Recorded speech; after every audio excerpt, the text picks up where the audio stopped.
My task is to introduce a dear friend quickly while giving you who do not know Tom Tracy a sense of the man who serves you as the 55th president of the American Pediatric Surgical Association. I'm grateful to be able to do so. I met Tom on June 27th, 1981. Don't remember exact dates of many people I met, but we were together for the intern orientation at the Medical College of Virginia in Sanger Hall. We were both assigned to vascular surgery. The third intern that was to share our call schedule didn't show up. Pre-work days, there was no problem with that. It just meant that we got to do more of the great cases. And over the next 66 days, while Tom and I labored to make our little part of the world a better place, we developed a bond that has lasted for the next 40-some years, and which will continue into the future. Our panelists today were kind enough to provide me with some descriptors of Tom as a man, and each of these has resonated with me, reflecting the qualities of the individual who I have had the pleasure of traveling with over the last 40 years. Towards the end of our internship, it became clear that Tom was in love. And Betsy quickly became the center of gravity for his life and an improvement for all of those who were dealing with Tom's energy and enthusiasm. And she very quickly made some substantial sacrifices in her own professional development to support Tom. Their boys, Aaron, Anthony, and Adam, were born and raised in the crucible of their father's training and early career development. Again, in an era where there was not the type of support structures that we have today. And they thrived in this environment, largely thanks to Betsy, and now have a second generation or third generation of the Tracys who are now providing their own center of gravity for Tom and Betsy. So I am here to stand as a witness that our president's success, and really the success of each of us in this room, and of our professional society, is a complex set of challenges and events that might deter less optimistic, less energetic human beings that exist in this room. Today, Tom has chosen to discuss this reality and attest to the importance of having goals, having courage to continue when things aren't going well, and the ability to maintain our focus on the main thing, the care of children and the saving of lives. The above water results of Dr. Tracy's work includes excellence in patient care, 18 years of continuous NIH funding supporting mechanistic research in hepatobiliary pathophysiology, a strong commitment to education of the next generation of pediatric surgeon, substantial administrative chops, but perhaps more important, real leadership ability, which has exhibited itself in elite institutions of education, professional societies, regulatory and certification organizations that define our specialty. Each of these and each of us in this room have benefited from Dr. Tracy's work on our behalf. So, in summary, I would like to say that I love Tom Tracy like a brother.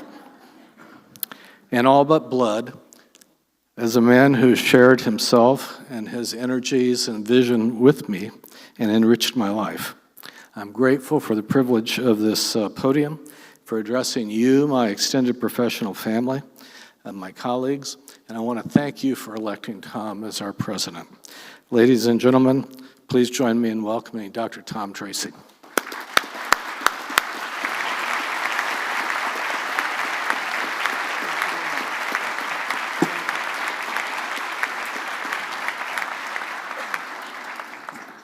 Well, thank you, Max.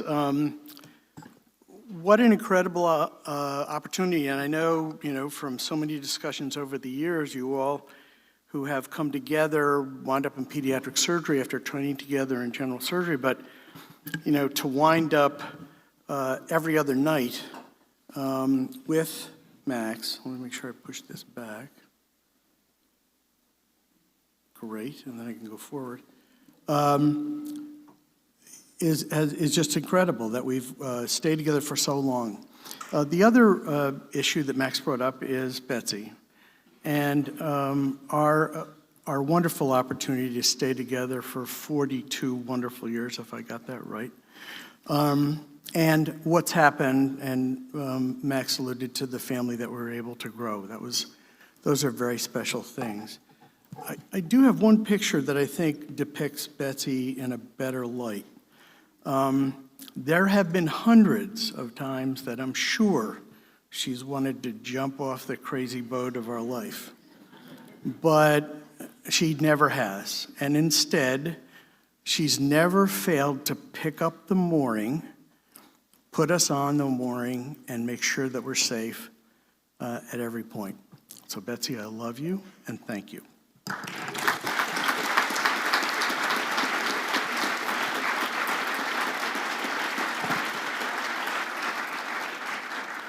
So what about a presidential address? Well, that's a story. For 2 wonderful years, a president-elect might spend every night waking hours and even sleeping hours focused on the presidential address, speech, or message. I knew I wanted it to be on the challenge and then the added uncertainty, never knowing that both would personally hit me head on just about the time I needed to pull it together. I needed help. As we can see from this room, there is plenty of that. I reached out to 3 very special friends, all tremendous leaders with plenty of experience and thoughts about uncertainty and challenges. I wanted them to share those with you. Please review their bios to understand their amazing accomplishments for pediatric surgery. But now, my personal introduction. Donna Cagnano and I both grew up in Albany, New York. And there came a time where she became my senior resident during one of my sub-internships at Albany Med. One afternoon, she asked me why I was going into surgery.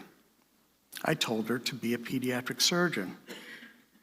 She replied, as only Donna can, "There's a good chance that won't happen." Fast friends. Kevin Lally, quite simply, has always been a touchstone of support and humor. Up or down, he could always make me laugh. Great medicine. And Jack Langer and I started out in St. Louis at 2 different opposing children's institutions. We appreciated our opportunities were better together than apart. We were able to come together to do even more. Donna, would you please lead us off?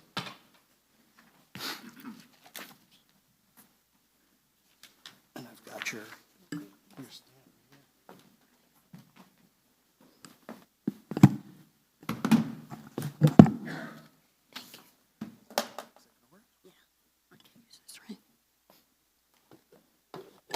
Thank you, Tom.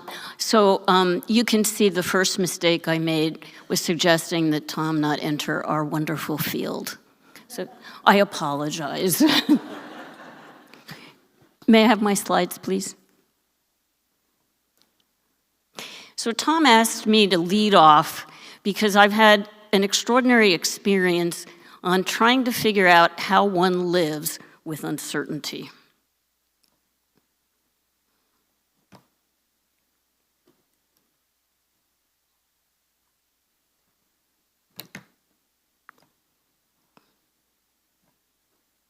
I'm going to share with you 2 stories. And they're interesting because they're separated by decades, but both of them are linked by uncertainty. The first story took place in the Department of Pediatric Surgery at the Nationwide Children's Hospital in Columbus. And with the permission of Dr. Gail Besner, your president-elect, we're going to share with you the impact that period of time had on our respective careers. A decade, 1991 through 2001. The second story took place several years later when I had the privilege of joining the Accreditation Council for Graduate Medical Education, and it took place in 2010 upon my retirement and exists currently. Now, the first story took place in Columbus. We were the 4th training program in the United States established by the very highly respected and world-renowned surgeon, Dr. H. William Cloutworthy. In 1952, he came to Columbus, and he changed the world of children's surgery in the state of Ohio. We had very stable leadership under both Dr. Cloutworthy and his successor, my program director, Dr. H. Thomas Bowles. But when Dr. Bowles retired and told the hospital he would be retiring in 1991, a national search was undertaken, and the decision was made to recruit an individual from outside the state to be the new surgeon-in-chief and program director. However, very shortly thereafter, an unbelievable event happened. There was discord that developed between a senior pediatric surgeon in our group who felt that he was passed over as the leader. And he left the academic practice and set up a private practice. An academic colleague joined him, and they recruited our soon-to-graduate fellow. This word cloud, I think, depicts every single emotion I felt, and I'll speak for Dr. Besner, that she also probably felt. It particularly hit me every morning as I was driving to the hospital because I wasn't quite sure what was going to happen. This situation really set the hospital on edge. Tremendous uncertainty. We had 2 rival groups, one academic, one private, living in the same space, basically, and some members were not even speaking to each other. We then had a slow attrition of our academic faculty, and as you might imagine, this had a profoundly negative effect on the fellows and the national reputation of our training program. But what lessons did Dr. Besner and I learn from this chaos? Well, for Dr. Besner, as many of you know, she went on to establish our pediatric surgery research lab. She secured NIH funding, and she instituted her seminal investigations into necrotizing enterocolitis. My purpose was to organize a new medical humanities program for first-year medical students at the College of Medicine. I also had the privilege of being an American College of Surgeon traveling scholar, and I was in the first class of the Harvard Scholar Macy program. And overall, I think what we learned is that when you're faced with this kind of workplace uncertainty, you stay focused and you stay above the fray and turmoil. Until the years 1998 and 1999 came along. And I will never forget a Friday evening at 7 p.m., my phone rang.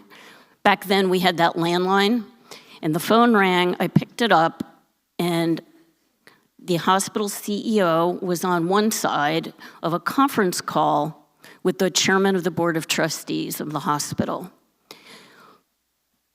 They informed me that the surgeon-in-chief had been terminated and that when I returned to work on Monday, that office would be cleared And they were asking, I put that in quotes, that ask meaning you have to accept, you are going to be the interim leader and program director. So for 2 years, Dr. Besner and I held the academic practice and the training program together. Along the way, we took call every other night and every other weekend. Her research never stopped.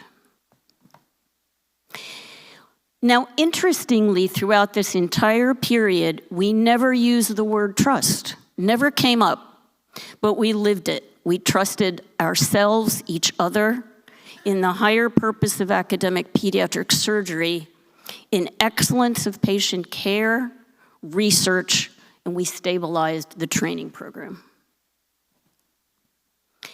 The personal lessons that I learned: focus, have purpose, and think about the possibility of a new way.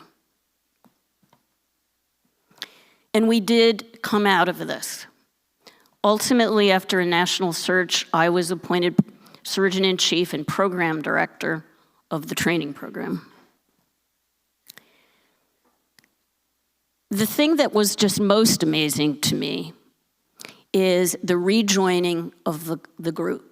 So when I was interviewed by the Board of Trustees for the position, they said, "Could you bring everybody back into the family?" I said, 6 months. I want a mediator, and we'll all be together. And we met weekly as a group with a wonderful mediator, and we came back together. How was it done? We looked to the possibilities of a new way forward. Common goals, the integrity of the training program was paramount. We put aside past issues. That was not easy, let me tell you. There were a few times that the voices were so loud, we worried that other people might hear the yelling. But we welcomed a new future that valued the contributions of all of us. Dr. Besner's basic science and translational research flourished this whole time with continuous NIH funding, and she has elucidated, as you all know, our understanding of necrotizing enterocolitis. The pediatric surgery program stabilized. We remained on solid ground. We recruited new, wonderful academic faculty, and we established new fellowships in pediatric surgical critical care, bariatric surgery, and minimally invasive surgery. And now let me share the second story on trust. And I learned this in my new life in graduate medical education at the ACGME. I started in November of 2010, and so far, up to now, I have conducted 560 site visits for programs and sponsoring institutions. But this has afforded me the opportunity to meet with almost 4,000 of our residents and fellows, almost 2,500 faculty members. Unfortunately, about 10% of those site visits were for problem programs or sponsoring institutions. These site visits often resulted from a complaint from a trainee or a faculty member, or concerns about the respective review committee. And what did I learn? Much to my amazement, I identified issues of trust underlying and describing the difference between healthy and unhealthy programs. What characterizes a healthy program? There's trust at all levels of stakeholders, from the trainees to the program director to the faculty to the hospital administration and staff. The ability to withstand challenge, to unite around finding solutions instead of going into separate corners, to figure out how to maximize their strengths. They were optimistic, and they were always seeking improvements. And the trainees, you could feel this in the interview, they have ownership, and they describe it as our program or my program, not the program. versus the unhealthy, where there's a lack of trust at all or some levels, sometimes within the resident trainee cohort, among the faculty, sometimes the program versus hospital administration. Most damaging, mistrust of the program director. And the fracture that results is discord, competition, attrition of faculty and trainees, and ultimately a complaint to the ACGME. So one of the things I learned about uncertainty is it brings possibility for folks who can find the other way forward. And so when I've interviewed program leaders who achieved positive outcomes in troubled programs, they have an amazing set of characteristics. They have key attributes of transparency, honesty, keeping their promises, empathy, and they always do what they say they will do. They're willing to take risks, they're consistent, they solicit suggestions from all stakeholders, they set goals, and they monitor and track their journey, and they value all members and each individual member, and importantly, they promote collaboration. I want to end by sharing a couple of photos from our history. We'll start in 1936, and this is maybe one of the most famous Olympic pictures in history. In lane 1, you see the University of Washington men's rowing team. They were not supposed to win the Olympics. In fact, the Nazi regime had arranged for the German and Italian boats to be in the most favorable position. And the United States boat was in lane 1, which is not a good place to start.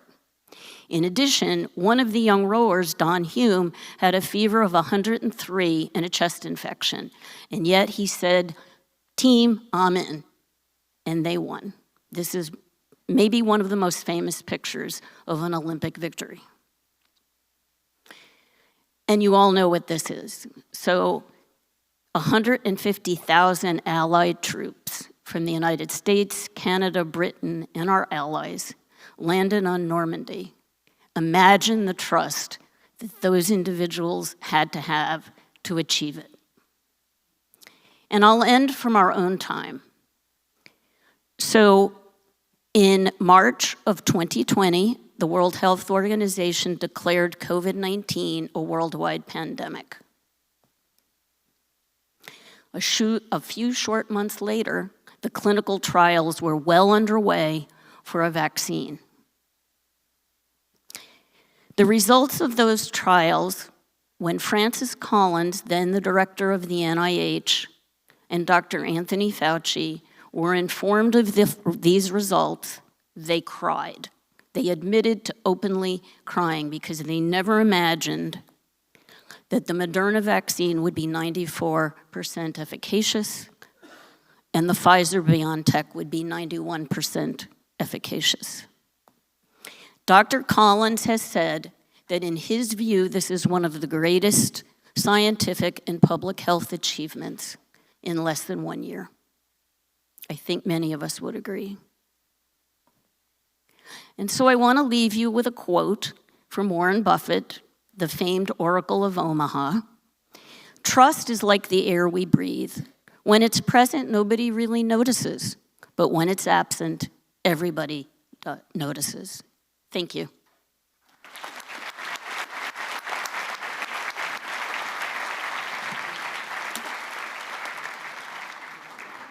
I get to follow Donna. That's great. So can I have the next set of slides?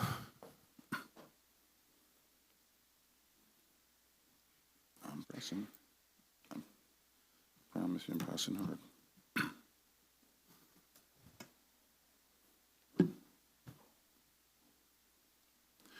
So Tom, the title of my talk is Our Transitions. It's really where we've been and the challenges getting there. So when a close friend of you calls and asks if you could help give him his presidential address, you only have one answer. And that is, of course, I'll be happy to do that. And I said, what would you like me to talk about? He said, well, you know, our heritage and the challenges we've got here. I said, so the entire field of pediatric surgery. And in 10 minutes. I said, that's going to be a little bit hard. I didn't know about half of these things anyway. So I'm going to give you a brief summary of congenital diaphragmatic hernia, because I do know something about that, and how we've gotten to where we are today and some of the challenges we'll face in the future. Let's go to 1940s. We had patients who were around 18 hours old. The heart was shifted. They had respiratory distress. But the real problem was we had no anesthesia, no intensive care units, no ventilators, no endotracheal tubes, and really no surgeons capable of operating on children.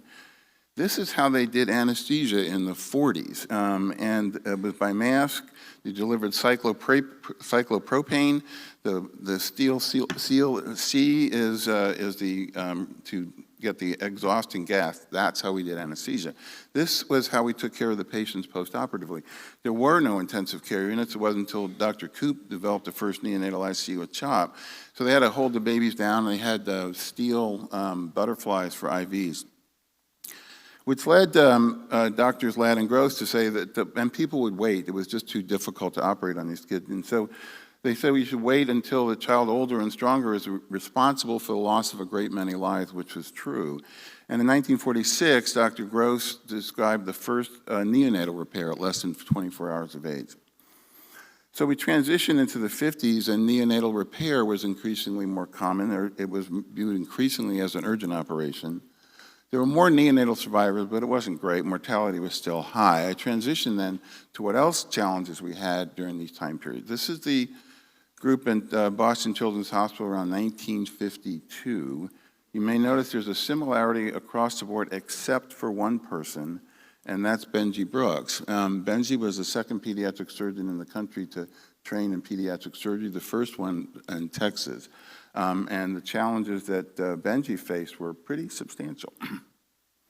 The 60s, mechanical ventilators. Our first neonatal ventilator came on, the Baby Bird, in the mid-1960s, and blood gases became available.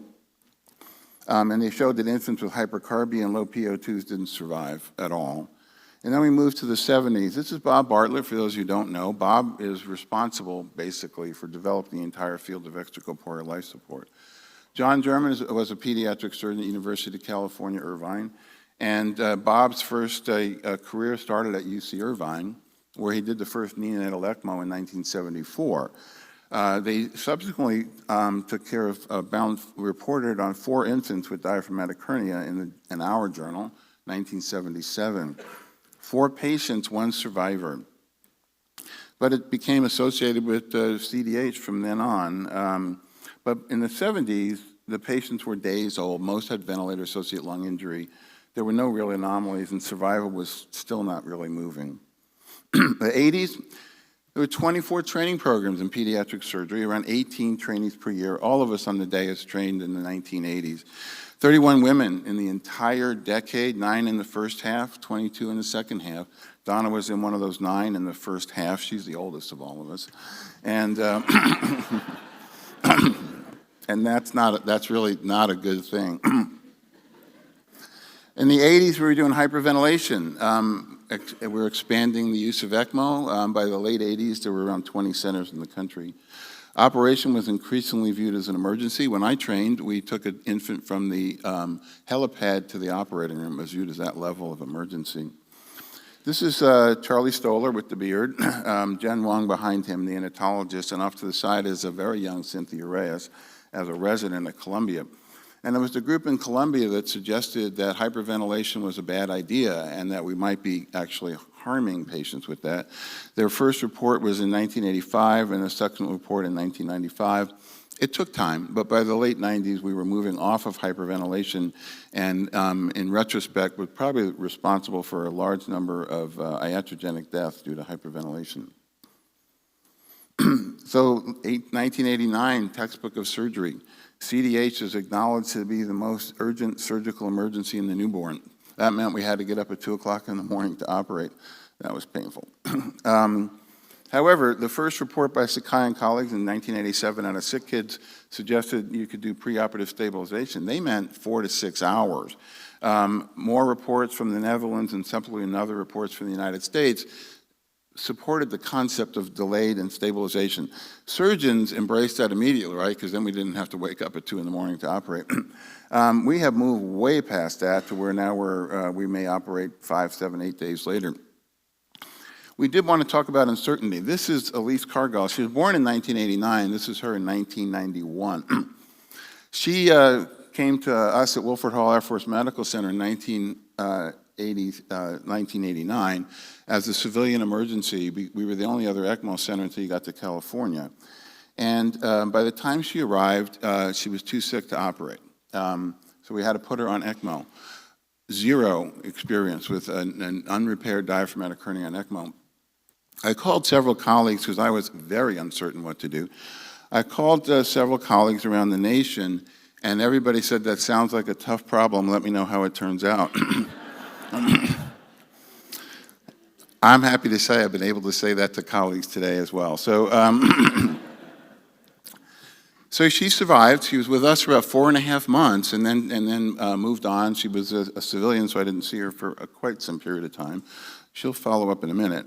1989 was also the first year of the Extracorporeal Life Support Organization. And that organization, the first meetings, we broke out into interest groups. It was all neonatal ECMO at the time. And I had no interest in meconium aspiration or respiratory distress syndrome, but we did have a breakout on diaphragmatic hernia, so a bunch of us went to that one. That's where all the surgeons went. And by 1991, we had gotten together and talked about how do we get better at this? Because all the reports were single institution. It took years to generate enough data. We agreed to universal data collection on all patients and that everybody would put aside previous biases and large egos. That didn't really happen. But we did form the Congenital Diaphragmatic Hernia Study Group. And that has continued to this day. Matt Harding in Houston runs it now, but we're in 91 centers, 18 countries, and 15,000 patients, all with the goal to try to understand this disease better. And one of the things we discovered early on, published in 2007, all diaphragms weren't the same. And that patients with really large defects did much worse than patients with smaller defects. And we created an international collaboration after that to decide to have a way to categorize these patients so we could compare apples to oranges. And that's how we came up with the current CDH staging system. By the way, in reviewing some notes, some of you don't put these in your op notes and you really need to.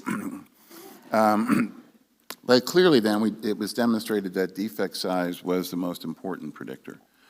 This is Mike Harrison. Mike finished his training in LA Children's in the late 70s, moved to San Francisco to work with Al DeLorimer and spent his entire career there. Was interested in developing a in utero repair for congenital diaphragmatic hernia, believing that if we took things out of the chest, it would make it better. And he continued to work on that throughout the entire 80s, and by 1990, very unusual for the New England Journal to publish a case report, but this was the first case report of fetal intervention, open surgical repair of diaphragmatic hernia. However, by 1993, things weren't going so well. We're talking about operating on very small fetuses, especially those with the liver up. Bleeding became a problem, and they abandoned liver up surgery and subsequently all open operation. This is Jay Wilson getting the lab medal last year. Jay did his entire career at Boston Children's Hospital. And at the same time as this was going on, Jay read an old pathology journal, and they had kids with large lungs with laryngeal atresia. So wondered if you could apply that in an animal model of CDH, which he did, and demonstrated that you get lung overgrowth or with tracheal occlusion. Mike and the group in San Francisco were able to very rapidly translate this to clinical applications.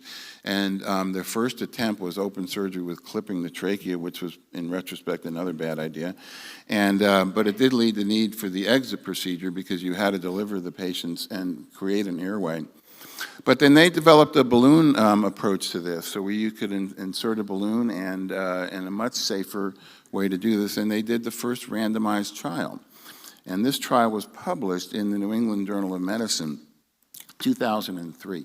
No difference between groups. The study, the data monitoring group stopped the trial early because of no difference. However, in looking back at that, there was a large group of low-risk patients, and their sample size was based on a controlled survival, and meanwhile, we had actually been moving on the survival part.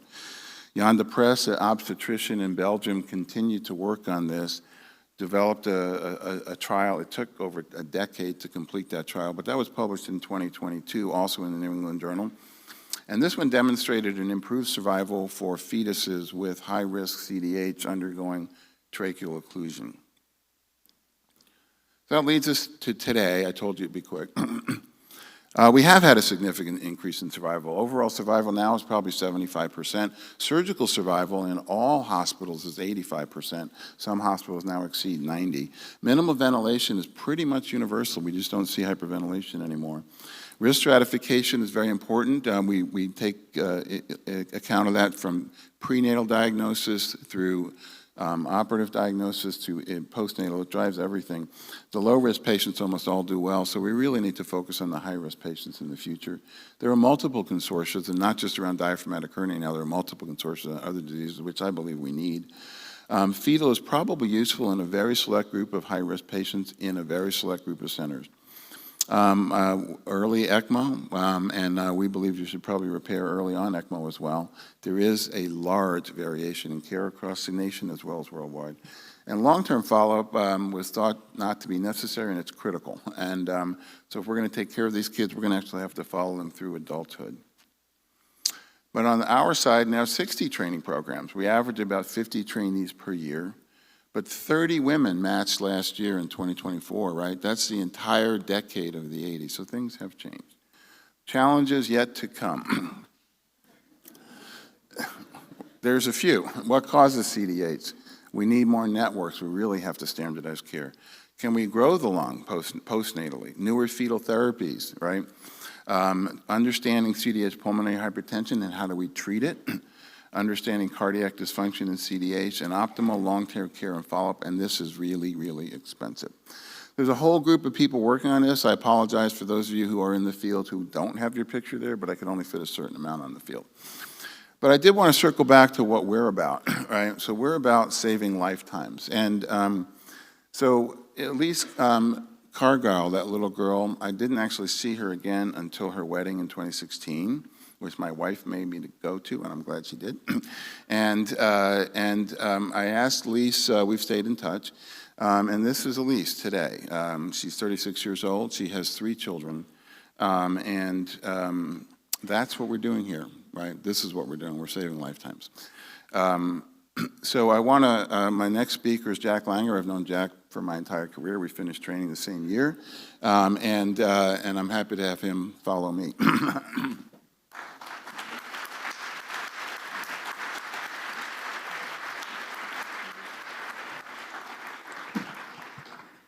Thank you, Kevin and Donna.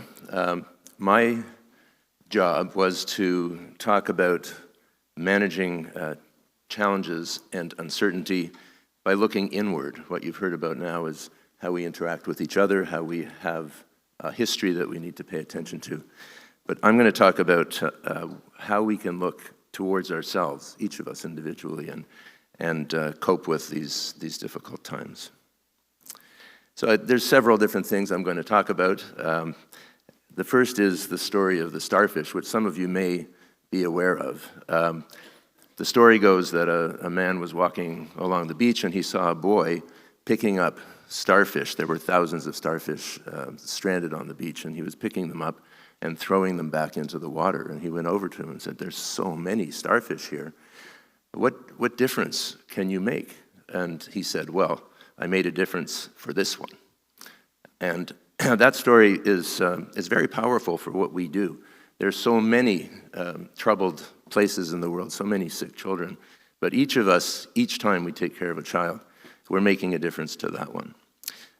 There's a saying in the Talmud that's also in the Koran that he who saves a single life is as if he's saved the whole world. So I think we need to keep that inside of us every day that we go to work. The second concept I wanted to talk about is a concept of leverage, which was taught to me by Tom Crummell, one of our previous presidents of this organization, and he told me that he learned it from Tom Fogarty, who invented the Fogarty catheter and also is a very successful winemaker. And it goes like this. As a pediatric surgeon, you can save or improve the lives over a career of thousands of children, one child at a time, just like the starfish. Whether it's children with pyloric stenosis or conjoined twins, you're making a big impact on thousands of children over a career. But you can leverage that expertise that you have treating individual children by training and mentoring other surgeons over your career, and you can go several orders of magnitude in terms of your impact on children around the world. You're saving and improving the lives of hundreds of thousands of children by training new people who come after you. But the third level of leverage is by collaborating, by innovating, and developing new ways and better ways of doing things. And that's what this organization is largely all about. We're all trying to do research and innovate. And these are some extremely good examples from our organization. Alberto Pena, Mike Harrison, who Kevin mentioned, Don Nuss, and Mike Goderer, all of whom have had a major impact on the way children with congenital anomalies and other problems are managed. And they have literally affected and improved the lives of millions of people. The next thing I want to talk about is the power of serendipity. Serendipity is defined as finding something valuable that you weren't specifically seeking. And we all, every day, have random encounters with people. And the goal is to recognize opportunities through those serendipitous encounters and relationships and capitalize on those.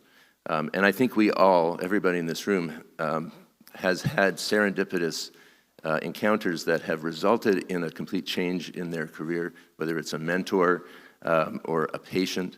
For me, it was going to a seminar when I was starting my career. I was mostly interested in GI motility and gastroschisis, and I went to a seminar, a basic science guy who was growing nerve cells on monolayers of smooth muscle, and he was interested in how muscles and nerves interacted, really in the context of inflammatory bowel disease for him. And I said to him afterwards, I said, hey, we have this condition called Hirschsprung disease where the nerves and the muscles are connected or not connected. And the two of us ended up doing a little flyer project where I gave him samples from the normal and aganglionic bowel of some kids with Hirschsprungs, and he grew the nerve cells, and he found that they didn't grow as well on the aganglionic muscle. I applied for a little grant, a little $5,000 grant from an organization called the American Pseudoobstruction and Hirschsprung Society, which was really a self-help group that was run by a woman named Andrea Anastas, who was in Boston. And we got the grant. I developed a relationship with her. I subsequently moved to St. Louis, which is where I met your president. And that was also early 90s, so the internet had just happened. So suddenly, Andrea Anastas was inundated with messages from families who had who had children with big problems after surgery for Hirschsprung's. I was a surgeon she knew, so she just started sending them all to me, and I ended up being a Hirschsprung's guy. And that it was never my initial idea to do that, but it was this chance encounter at a seminar that I was able to capitalize on, and it changed my career. And I think we all have to be aware all the time of how serendipity is powerful in our lives. And this is Jessica Kandel, another former president of APSA, who gave an excellent talk on this topic. So if anybody wants to do a little further reading, look up this paper. The next thing that's really important when we look towards ourselves is work-life balance. And I think there's been a lot of discussion at this meeting about that. But the most important message that I have from my own life is that it's the small decisions that matter in terms of work-life balance. It's whether you go to your child's baseball game or stay and do another big case. It's not whether you decide you want to be a pediatric surgeon or a cardiac surgeon, or you want to live in one city or another city. It's these daily decisions that you make, and you don't always get it right. We all make mistakes, and we realize, oh my God, I should have gone to my child's baseball game, but I did stick around to do the interesting case. But you have to forgive yourself when that happens and move on and try and do it better.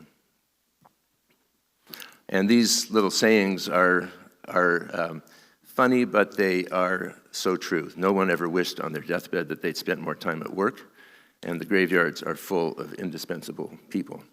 So it's important to keep those in mind. Self-care. There's also been a lot of conversation about self-care, and just to briefly go through the various levels of self-care, physical health, extremely important, nutrition, exercise, getting enough sleep, and going to the doctor and having the appropriate preventive health interventions that everybody should have.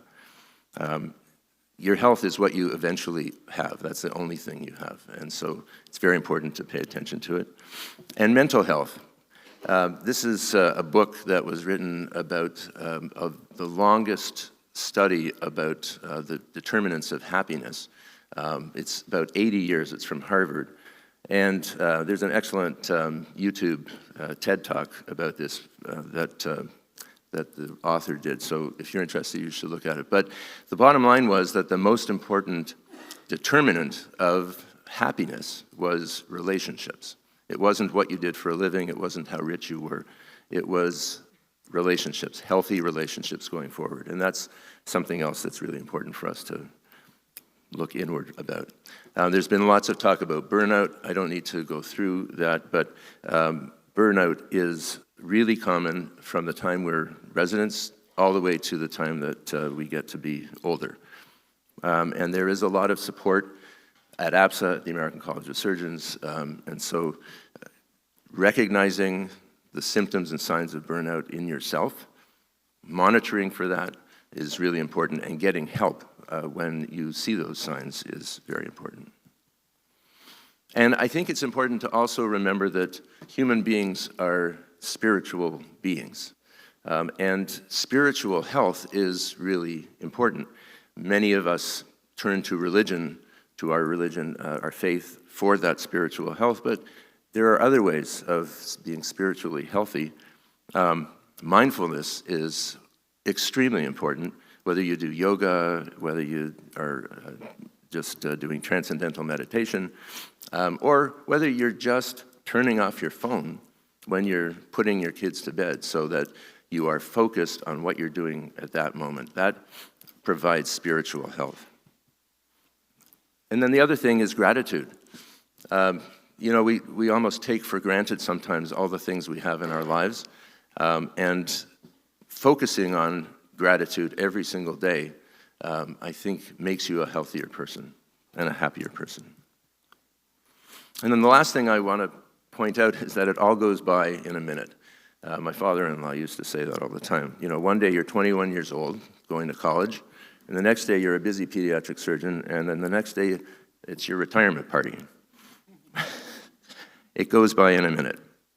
So what have I learned over my career and my life? The first thing is uncertainty is there all the time, and it's important to embrace it. You allow your career to evolve. For me, you know, I started off, I had a lab, I was doing basic research, and then I got to a point where I couldn't get the funding anymore, so I gave that up and became a very busy, you know, clinical surgeon, and then eventually became a leader, and there are lots of other things that people can do. I think allowing your career to evolve and to change over your career is actually very healthy. It's better for you as a person to evolve as things change. You know, we're all taught that when you start your career, you have to start saving for your retirement. You have to start early creating a retirement portfolio, and you're also taught that it's important to diversify your investments. And I would propose that it's also important to diversify your life. And this is a picture by Brad Warner, who we lost very recently, a very good friend of many of us. And he was an expert at diversification. He was an incredible photographer. If you have a time, you should look on his, I think his Facebook page is still open, and there's lots of stuff on there that he did. But there's lots of other things that people have different interests that they can diversify into, whether it's art or physical activity. And then the last thing I want to really talk about is end of career, because that's where I am. There's a few things I've learned about in the last few years going through the transition at the end of my career. This is a book, From Strength to Strength, by Arthur C. Brooks, who is a writer for The Atlantic. And he didn't do the research that is pictured here, but what he described was two curves. The first one is the liquid curve, or the fluid intelligence. And that's your innovation, your energy, the going in and operating and figuring out new operations and building your career, all of those things that you do early in your career. And this applies not just to surgeons, but to every kind of profession. But at some point, and the literature is full of data to support this, at some point you start to lose those abilities, whether it's vision, whether it's hearing, whether it's manual dexterity. For me, it was arthritis in my thumb. At some point, you no longer are doing as good a job. And then there's crystallized intelligence, which also increases. That's your experience, your perspective, your wisdom. And as you get older, you don't lose that. You keep on getting wiser and better at helping other people to get wiser and better. So according to Brooks, the key is to jump from the fluid intelligence curve to the crystallized intelligence curve at the appropriate time, to not push and try and be the busiest surgeon you possibly can be as long as you can possibly do it, but to take your energy and try and mentor the people coming up behind you so that they can reach the same level of expertise that you have. I'm fond of saying that it's important to leave the stage while the audience is still clapping. I think very few of us want to be the old surgeon in the hallway where people are whispering, saying, why is that guy still here? And you have to start preparing early for these transitions. And there's this concept of echo careers and encore careers. Echo career is something that you do as you transition out of practice that is related to what you were doing before. So it can be surgical assisting, it can be medical legal work, teaching anatomy or doing global surgery.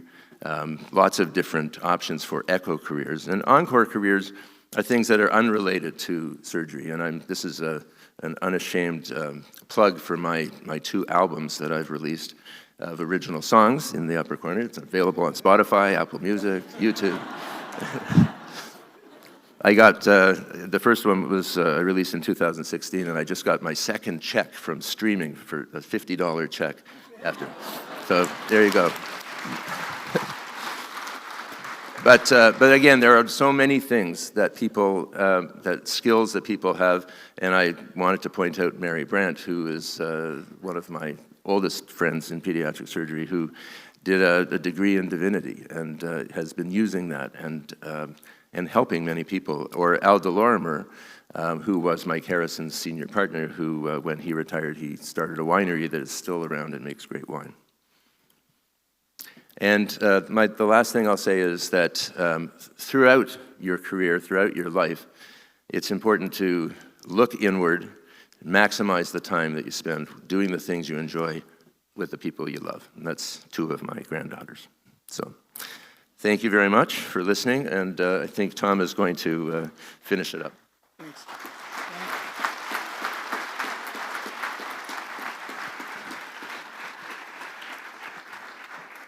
Thanks so much.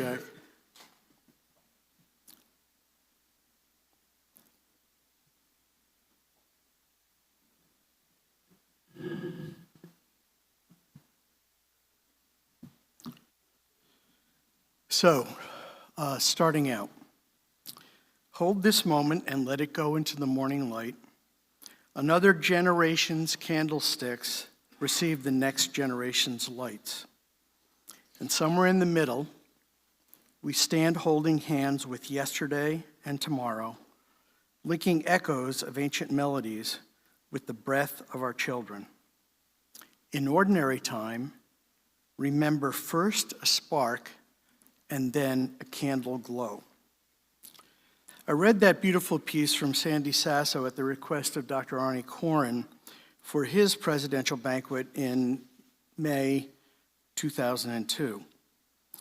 As a nation and as a profession, we are still in shock from the uncertainty of 9/11. And although there have been many internal and external inflections and punctuations across the timeline of ABSA, we have found our way to move forward. Although uncertainty still surrounds us. So where's the connection between meeting our challenges and uncertainty? Both are crucial, as we've heard, to our growth and success. They're shared by all of us here today. Both challenges, and uncertainty permeate our mornings as we walk into the OR and the evenings as we return home to our families.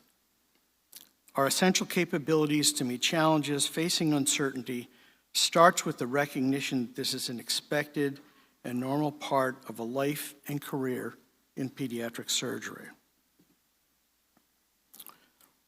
In reviewing all the past presidential addresses, as I'm sure the past presidents have all done, I was struck by the many threads of uncertainty, but the one bold declaration by our past president, Dr. Jim O'Neill, in his 1990 address, that these are uncertain times.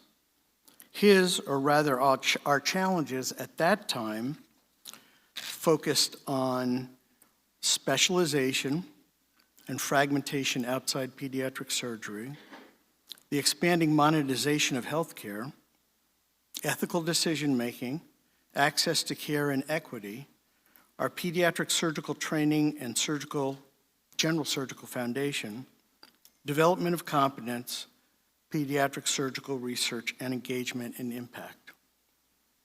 I thought that after reading those far-reaching concerns, I'm truly not sure whether they are just universal, ever-present, and unsolvable challenges, or whether we have not done enough to achieve resolutions. From what I've seen in the development of ABSA, I can't say the latter, yet these challenges persist. From the time of Dr. O'Neill's presidential declaration, I've watched ABSA, in the words of the incredible leader, Lisa Su, run headlong into its hardest problems. We have found the talent and expertise to determine what challenges matter most. In choosing our priorities, we have demonstrated our leadership agility to consider strategic planning, as past presidents Donahoe and Farmer have done, or alternatively, grassroots expressions of planning, as David Powell demonstrated to us. In the words of General Eisenhower, plans are worthless, but planning is everything. Others have boldly declared, plans don't think. We know they can be decimated by uncertainty, but we are the ones still standing to do the thinking and ask the right questions.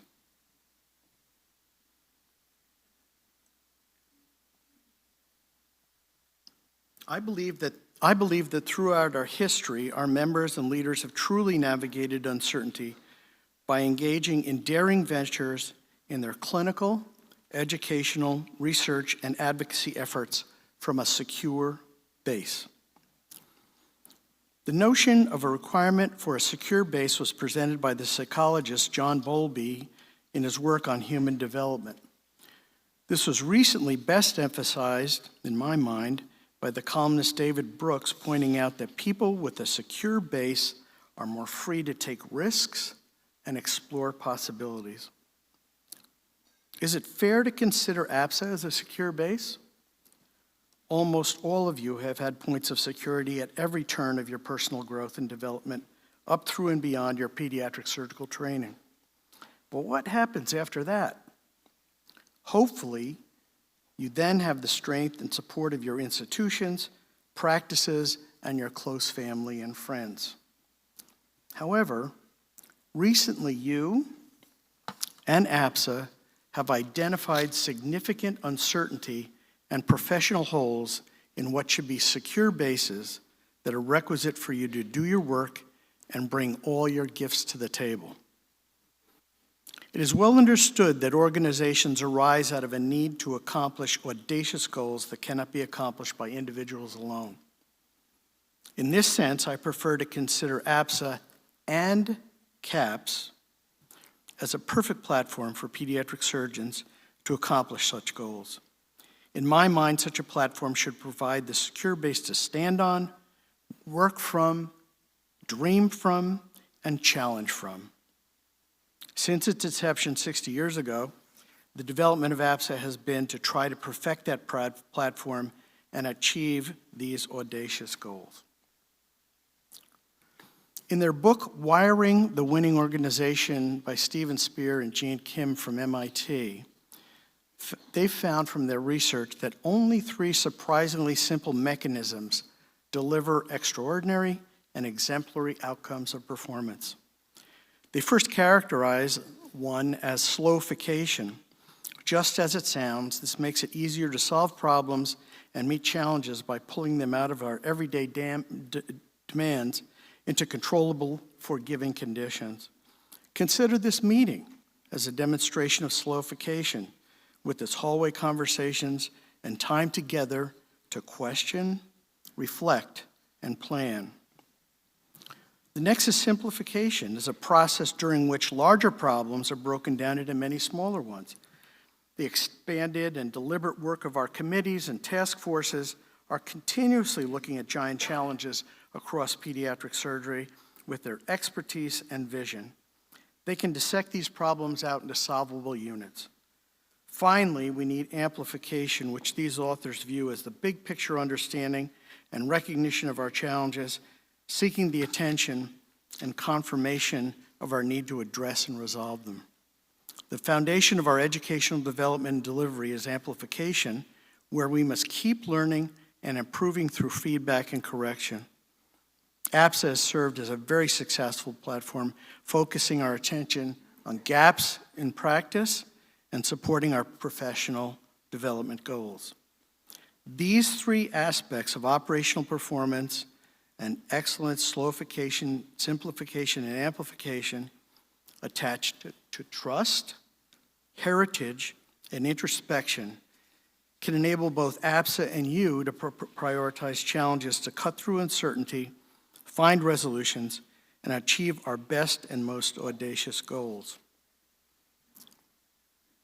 But I now return to Dr. O'Neill's persistent challenge list. In this case, what's passed is truly prologue. Is APSA strong enough to now find resolutions to these sticky challenges? Certainly, we have a long way to go to better understand the ongoing specialization and fragmentation that is developing in pediatric surgery. Is this the new natural history for us, pushed along by technology or focus and mastery? Or is it a problem? Or is it both? We seem powerless to take on the expanding monetization and progressive corporatization. But the good news is that our APSA members and leaders are increasingly found at the table in institutional and health system decision-making. We should be proud that we have seriously started an approach to access championed by past President Mary Fallett that has established traction for rural pediatric surgical access and support.